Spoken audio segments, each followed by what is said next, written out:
Well, 2021. What a year, am I right? It's almost over, so it's time for my first ever YouTube year-end wrap-up. Let's take a look at my Goodreads 2021 reading challenge, shall we? Goodreads is literally the only thing between me and reading chaos. How would I know what I did and didn't read? My memory gets hazy sometimes, and I forget that I've read stuff. As of me recording this video, I've read 66 books, which seems like a lot for me, but maybe my average is just down because I spend so much time of the past couple of years doing so little reading outside of Snark and so much time reading fanfics. Anyway, let's just dive into it, shall we? The tail end of the Hollow series, a series that literally did not know how to stop. I'm glad that I'm done reading that because it was starting to become a chore at the end. I ended up doing a video about the series and I'll post a link to it down below. The last of the Stalking Jack the Ripper books, and woof, that series was a chore to get through. Talk about not caring about the characters. Again, I did a video review of this series, and of course you can watch my chapter by chapter commentary video here on YouTube. I'll link to that below. The last half of the Blending series. I liked the concept of this series, but at the end everybody turned into these overpowered Mary Sues and Gary Stews, and it needed to be put out of its misery. I also did a video about the series, and that will be linked. The last book of the Court of Thorns and Roses series. Or at least it was the last by the time that I finished. It was a struggle for me to finish the three that had been out, and I rage quit doing anything more by the author because the series was just that terrible. And yes, here's exactly what I'm talking about. A book that I literally have zero memory of reading, The Marriage Bargain by Jennifer Probst. I gave it 3 stars but didn't leave a review, which probably says more about the book than anything. Spoiler alert by Olivia Dade. I enjoyed this book so much that I literally made a video expressing how much that I loved it. The rest of the Shadowfall series, a rather mediocre young adult supernatural series. I liked the camp idea, but literally everything else was tired and overdone. I did the first book on YouTube and then did a video wrapping up the rest of the series. Again, links will be posted below. The Betrothed by Kier Cass, another YouTube read, a bland and unremarkable series that's in the intersection between high fantasy and historical fiction, featuring characters doing things with zero motivation and me not caring about it. The most exciting thing to happen was that the love interest was brutally murdered in the end. 1984, because my boyfriend told me to read it. It was a weird book that exists in the intersection of this could never happen, and it literally did happen, and it's literally happening right now. I think about the character of Julia a lot.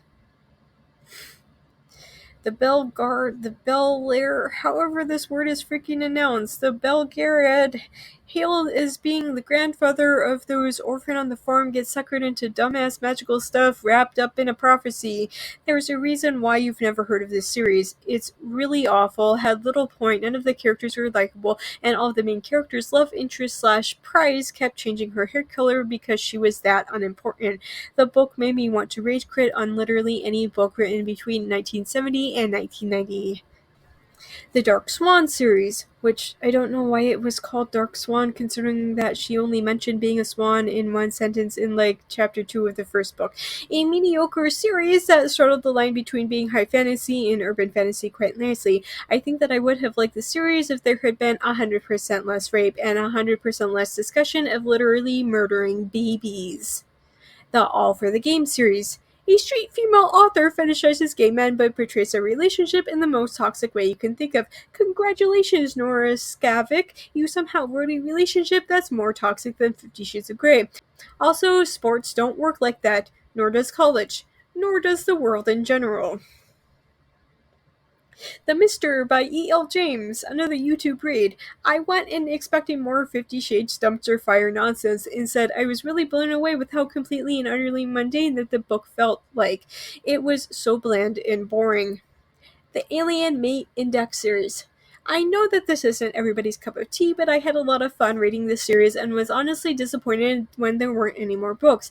Basically, aliens abduct Earth women and they fall in love. Lots and lots of fetish stuff like a threesome. I probably would have done a video review to express my love over the series if not for the mature subject matter. The Fallen series, another YouTube thing, a really poorly planned out supernatural romance where the male lead is an angel and the female lead is cursed to forever die whenever she starts to figure out whatever her curse is. There were 4 books in the main series, but the first 3 are basically just one endless prologue to get to the main point presented in the last half of the 4th book. The 5th book was so unrelated to the other 4 books that I have no idea what it was even doing here. Desert Heat by Patty Sherry Cruz. I literally have no memory of this book. I left a review at this time, but it jogs 0 memories, I'm afraid. So I'm going to go ahead and say that when I read romance novels, it's either completely and utterly love them, or they're so forgettable that I can't even remember them for 4 months later. The Assignment by Evangeline Anderson. This was the same lady who wrote the Alien Mate Index. I loved that series so much that I thought that I'd give some of her other works a shot. However, all of the connections and things that made me love the Alien Mate Index series was completely lost in this book. However, it should be noted that this was a gay romance, and this was somehow a billion times better than the All for the Game series. The Firelight series. I thought that the world building in Dragon People was interesting, but it was too bad that the plot revolved around dumb teenagers being dumb. In short, this series was completely forgettable. Visions by Lisa Logan, a bizarre romance that revolved around the main characters being psychically connected to one another. I thought that it was an interesting concept for a romance, and one that I hadn't seen a whole lot. Castaway Heart by Elsie Mawson. I'm down with the concept of mermaids, but what I'm not down for is the gross insta-love. This was a novella, but it probably would have worked better as a full-length novel, so that we could see the characters develop their feelings for one another. Raven Knight by Alicia Rades. For some reason, this year was apparently the year for a mediocre supernatural hunter series. This book offered up 0 twists that I didn't see coming from a mile away. Until I looked over my year in review page, I literally forgot I'd even read it. This was that forgettable. Probably about half of the Breeding series by Alexa Riley. I accidentally deleted a couple of my reviews, but half sounds about right. A bizarre collection of novellas that revolve around men seeking to impregnate women, and I'm down for that. What I'm not down for is the creepy non-consent presented in some of the books. I gave up when one of the male leads literally kidnapped his lover because he couldn't stand the thought of being away from her. Not okay.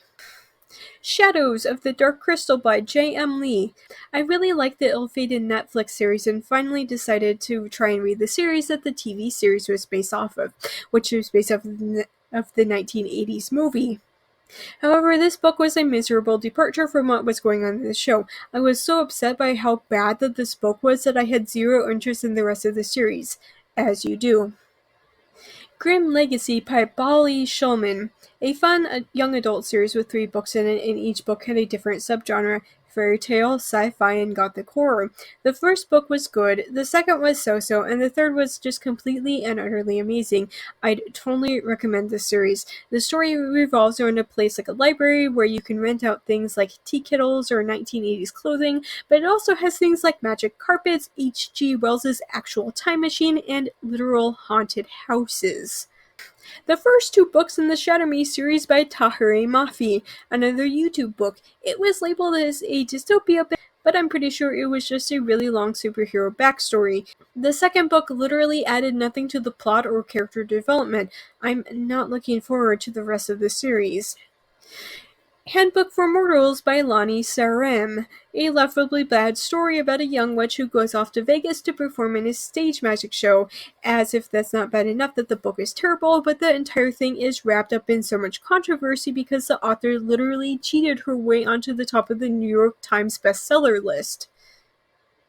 The School for Good and Evil by Soman Chiani. I picked up this book because, come on, that title. It's a book about children being kidnapped from a village and forced to attend the titular school of good and evil. Good is fairies and princesses and princes and learning how to sing to animals, and evil is being a witch and bullying children and looking as ugly as possible. But everything goes awry when the introvert girl who lives in the village cemetery is sent to the school for good, and the loud girl who wants to be a princess gets sent to the school for evil. This book was almost good, but it was wrapped up in trashing other girls for the sake of raising up the main characters, so it was hard to like it. Plus, the book didn't know how to end, so the ending just kind of happened, and it was lame. The Heroes of Chance Creek series by Cora Sutton. There are literally 6 books in this series, but books 4 and 6 are only just novella side stories. I really liked the first book, and the second one wasn't quite as good, but still quite enjoyable. The third one was barely passable as being good. By the time that I finished the third book, I really needed to know what would happen. I kind of wish that I hadn't because the fourth book was so awful, and it ended up skimming most of the last half of it. It's a series that revolves around brothers who had grown up on a ranch but were forced to move away. Their great aunt tells them that they can have the ranch back so long as they all marry by this time next year.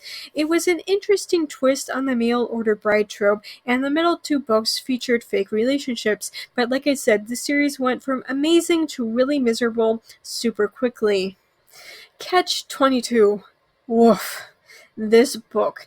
Way too long, read like it had been written by a 12-year-old on crack, and was full of rape and murder jokes to boot. This book was not good, and I cringe at how many people still hold it up as being classical literature. The first 2 books in the Ghost series by Jonathan Muller. I was skeptical going into the series, but I'm honestly more than a little blown away at how much I've been enjoying it. It needs some polishing, but overall I'm eager to finish the rest of the series. The first 2 books of the Guardian Angel Academy series by Tamara Hart Heiner. Another self-published book that kind of blew me away with how much I enjoyed it. Much like with Ghosts, it really needs a good editor, but the basic plot kept me turning the page. The first of the Artemis Fowl books. I've been meaning to reread it after I saw the movie, and I still thought that it was a good read. However, there were a few plot holes that I'd never noticed before. Innocence by Elise de Sallier. A left-of-the bad historical romance that played fast and loose with literally anything remotely historical just so that the 2 characters could hook up. For some unholy reason, there's an entire second book about the same characters not getting married, which I will be starting soon. And yeah, that's pretty much all that I've got time to read for this year. I'm looking forward to another productive reading year, but we'll see.